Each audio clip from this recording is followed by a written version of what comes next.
Hello there. I've been well aware of Confused Matthew's Lion King review for the best part of 2 years now. Even though I completely disagree with it, I've held off on doing any kind of response to it simply because I feel it would be nothing more than beating a dead horse at this point. There are at least 4 or 5 long and detailed responses to that review already, and they all say exactly the same things. Not to say that they are wrong, but what's the point of me saying what's already been said to death? However, I've noticed that pretty much all the responses talk about why they feel Matthew is wrong in his criticism of the film, rather than cover any positive aspects of the film Matthew may have missed or just simply doesn't care for. So I've decided to try and respond to the review by focusing more on the reason why I like the film, rather than directly responding to anything Matthew said. The first thing I want to talk about in the film is the antagonist Scar, a character Matthew doesn't really talk about much in his review.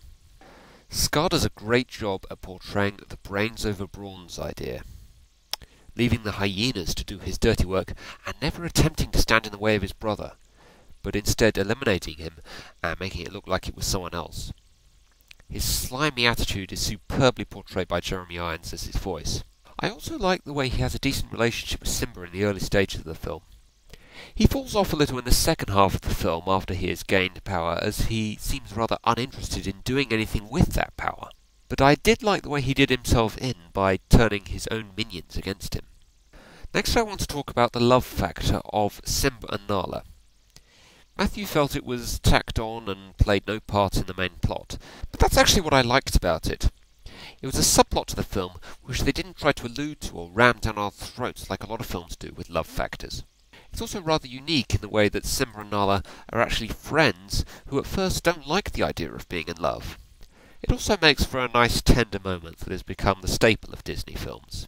And it fits well with the circle of life theme we see at the beginning and the end of the film. Matthew clearly is not interested in love stories in films that are not focused solely on that love story, which I guess is just a matter of taste.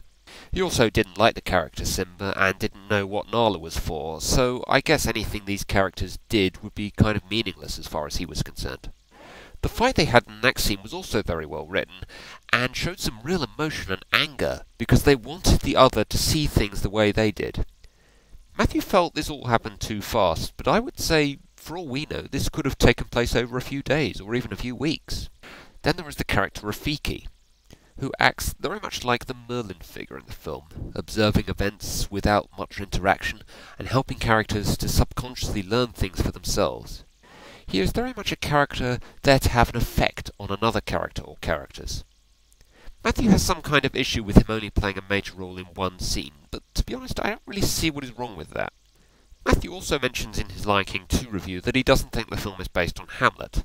Personally I think it's really a question of how you define based on. The basic setup of the film, of a prince whose uncle kills his father in order to become king, and he must later overthrow his uncle in order to become king himself, is basically the basic plot of Hamlet. But outside of that, the film has very little to do with Hamlet. I also feel that the question of whether or not it is based on Hamlet is kind of irrelevant in terms of whether or not the film is good or bad. I've noticed a lot of people in the past have basically said, the film is based on Hamlet, and that automatically makes it good. Personally, the reasons I like the film have nothing to do with whether or not it's based on Hamlet. Matthew also goes on to claim that the writers of The Lion King could not have read or seen Hamlet, which I think is going a bit too far. Why would the writers say it's based on something they've never read or seen? Finally, there is the ending to the film. Now, Matthew questions why no one asks Scar why he said Simba was dead. The answer is that Simba's death was only assumed in the first place due to the fact he had disappeared. For me, the bigger question is why no one asks Simba where he's been all this time, and why no one tries to help him when Scar tries to kill him.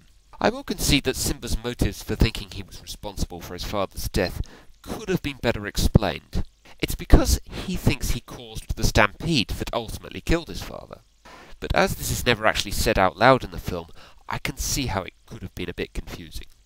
The ending probably is the weakest part of the film. The dialogue between Simba and Scar is a little odd, and what's with the slow motion fighting? But like I said before, I like the way that Scar ultimately meets his end, and the final shot of Pride Rock mirroring the opening of the film. So those are just a few positive aspects of the film, which I feel Confused Matthew overlooked. See you.